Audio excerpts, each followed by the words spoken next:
자, 이 얘기도 좀 해보죠. 음. 전두환 씨 손자, 전두환의 네. 손자 음. 전우원 씨. 예. 지금 지난 13일부터 인스타그램을 포함해서 유튜브를 통해서 폭로를 이어갔습니다. 예. 잠깐 뭐 소개를 해드리면 전두환, 그러니까 할아버지는 학살자다. 예. 우리 가족 범죄를 밝히겠다라고 하면서 뭐 연희동 집에 스크린 골프장 영상도 올리고 그리고 전재만, 예. 그러니까 숙부죠. 예. 예, 전두환 씨 삼남 전재만은 검은 돈 냄새가 난다. 그래서 와이너리, 예. 나파밸리 예, 와이너리. 나파밸리. 예. 진짜 돈이 많이 필요하다는데 그거 돈 많이 그걸 필요해요. 가지고 예. 있는 예. 그런 농장이거든, 자사가 농장. 농장이니까. 예. 예. 그걸 그리고 뭐 캘리포니아 농장이에요. 아버지 전재용은 뭐 사기행가 그랬다 이런 식으로 얘기하면서 예. 검은 돈이 있고 연희동 그 집에 금고에 현찰 뭐 채권 어마어마하다는 거고요. 예. 예.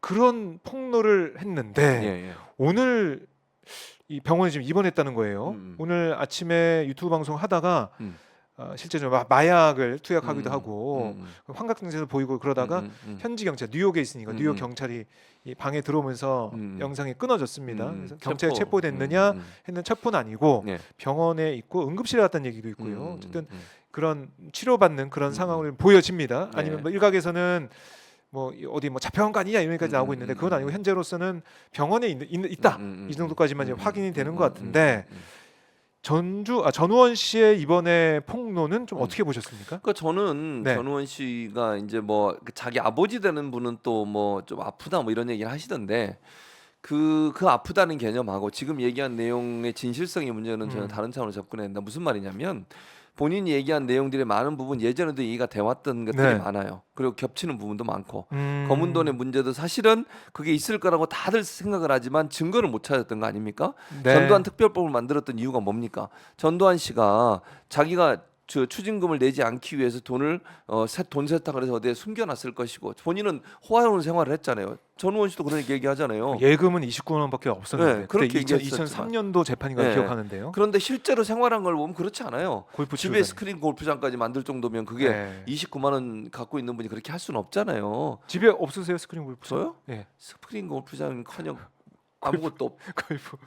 골프 안 치시죠? 네, 안 칩니다. 스크린 골프장 없는 걸로 하고 말씀드리고 이어가시죠. 예. 그런 상황으로 본다면 전유현 씨의 말이 어느 정도 신빙성이 있다고 생각해요. 어. 그리고 이제 그분이 여러 가지 얘기를 하고 있잖아요. 왜냐면 실제 가족의 멤버로서 가족의 구성원으로서 네. 함께 여러 가지를 봤을 거고 그 본 내용들을 지금 수사하게 얘기하고 있기 때문에 저는 경찰이 이 부분을 좀 더 수사를 강화할 필요가 있다. 경찰이나 검찰이. 왜냐하면 지금 전두환 아직까지 추징이 다 안 됐어요. 900 몇십억 남아 있더라고요. 남아 있는 그 뭐 일부에서 그런 얘기도 하는 그 사람이 이제 사망을 했기 때문에 못 한다는 얘기도 있던데 또 할 수 있다는 얘기도 한 적도 있었어요. 그래서 이제 법안이 법사위에 올라 있는 것도 제가 있는 걸로 알고 있거든요. 그 통과돼서 뭐 이 소급 적용을 어떻게 할 것이냐, 법을 어떻게 만들 것이냐 문제가 있지만 어쨌든 그렇죠. 국회에서도 법안도 올라와 있는 상황인데 의지 문제 아니겠느냐 그렇죠. 이런 거 아니겠습니까? 의지 문제죠. 그러니까 결국 검찰이나 경찰이 이걸 찾아내겠다는 의지가 있다고 하면 저는 그리고 문재인 정부 때까지는 그게 계속 추적이 돼 왔었어요. 근데 일부 언론을 보니까 또 윤석열 정부 들어와서 그게 좀 주춤해지고 잘 안 하고 있다 이런 얘기까지 나오고 있는 상황이거든요. 그게 전우현 씨도 그런 얘기를 한 걸로 어느 언론에 제가 보도를 봤는데 어쨌든 이런 상황이 됐다고 하면 전두환이라는 사람이 분명히 검은 돈을 숨겨놨을 거라는 모든 사람들의 추측, 일반적인 사람이라면 상식을 갖고 있는 사람이라면 그 추측이 사실로 드러났다라고 볼 수밖에 없어요. 그래서 저는 이 부분을 수사기관이 모든 방법을 동원해서 이걸 수사를 해야 된다. 수사를 해야 된다. 그리고 진실이 뭔지를 밝혀내야 되지 않겠어요? 직접 본인의 가족이잖아요. 전두환 씨 가족 중에 한 사람이 이런 얘기를 했으니까 신빙성이 상당히 있다고 생각해요. 신빙성이 있다. 뭐 아버지 전재용 씨는 아프다. 그렇게 얘기를 하고 있지만 여러 가지로 힘든 상황이기 때문에 그냥 안 갔다 하고 부인하고 있지만 근데 그게 그러려면 거짓말을 해야 된다는 얘기가 되는 거거든요. 근데 논리적으로 맞지 않아요. 이분이 하는 얘기를 들어보면 거짓말처럼 느껴지지가 않아요. 그리고 우리가 일반적으로 알고 있던 내용들도 많은 부분 나오고 있어서 지어서 무슨 얘기를 하기에는 약간 좀 그리고 현실적으로 실제로 와이너리라든지 뭐 이런 부분도 실제 하고 있는 걸로 알려지고 있어서 그 부분에 있어서는 이분이 아프기 때문에 뭔가 지어서 얘기한다 이렇게 얘기하기는 좀 어려운 상황이 아닌가 이런 생각이 듭니다. 그래요. 자, 이 전두환 씨 검은 돈 이 얘기 이 전우원 씨가 제가 볼 때는 계속 폭로를 이어가기는 쉽지 않을 것 같은 생각도 듭니다. 왜냐하면 이 병원에 지금 입원을 하게 된다면 지금 마약이란 문제도 있고 여러 가지 상황적으로 보면 쉽지 않은 모습인데 과연 그렇다면 검경 수사기관과 특히 야당 네. 법안도 이제 국회에 계류돼 네. 있으니까 법사위에 법사위는 김도우 위원장이 김도 또 위원장이죠. 있는데 어쨌든 네. 국회에서 어떤 결정이 될지 의지 문제다 네. 이런 건데 근데 이 폭로를 좀 보면서 여러 가지로 참 놀라웠던 게 정말 그렇게 돈이 음. 많았을까? 음. 그 돈은 다 어디서 온 거였을까? 그런 의구심이 들더라고요.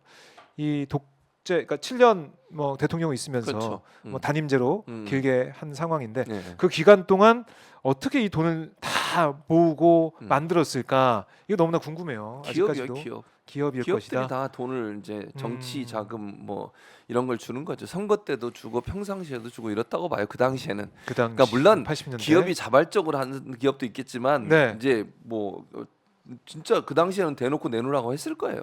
저는 그렇게 보고 예전에 그거 기억나세요? 그 비자금 사과박스 비자금 얘기. 네. 노태우 정부였나요? 그 당시 언제였지? 노태우.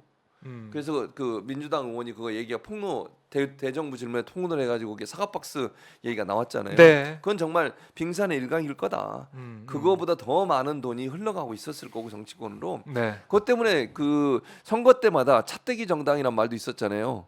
실제로 기억나시죠? 예, 네, 네. 한나라당 시절에 네, 한나라당 시절에 차떼기 정당 그때 그것도 결국은 이제 선거 때 엄청난 돈이 들어오잖아. 그럼 그 중에 일부가 결국은 대통령한테 가는 거잖아요. 그런 부분들로 돈이 모아졌을 거예요. 그리고 정기적으로 저는 기업들이 정치 자금으로 돈을 모아서 줬을 가능성이 있다고 봅니다. 네. 그 당시에는 그래서 그때 기업인들도 많이 또 그 수감 생활을 하고 그랬잖아요. 근데 그때 주장했던 게 뭐예요? 압박하고 정부에서 돈을 내놓으라고 하니까 어쩔 수 없이 내놨다 이런 네. 얘기들이 있었거든요. 그래서 그게 그래요. 겉으로 드러난 거는 빙산의 일각이고 저는 그보다 훨씬 많은 금액들의 돈이 검은 돈으로 경제계에서 이 정치 권력으로 넘어갔을 거다 그렇게 봅니다. 네.